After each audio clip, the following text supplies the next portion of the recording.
Thank you for taking the time to take a look at the page for Aquarium Collector.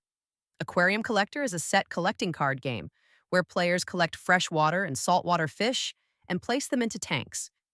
Each tank can take between 3 to 5 fish, as shown by the number in the top right corner. Each tank can only take either freshwater or saltwater fish, and once a fish is placed in a tank, it can't be moved.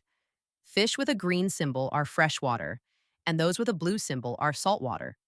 Fish are worth 1 to 3 points depending on their rarity within the deck. At the beginning of the game, each player selects a company card at random. This card gives the player a special ability which will increase the points they score at the end of the game if they collect the right type of fish or tanks. Each round, cards equal to the number of players plus 1 are placed face up on the table. The first player can choose any fish card to put in one of their tanks or take a tank card, either from the 2 face-up tank cards or the top face-down card from the tank deck. If the player has chosen to take a tank card on their turn, nothing else happens and the next player takes their turn.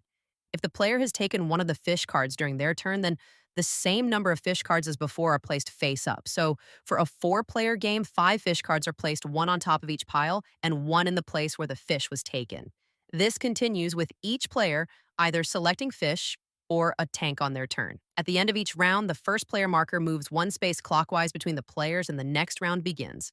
Players can only take piles of cards where they can place all the fish straight into their tanks. Players do not have a hand of cards. If a player can't use all the cards in any of the piles, they must take a tank card. Remember, each tank can only have either freshwater or saltwater fish in it.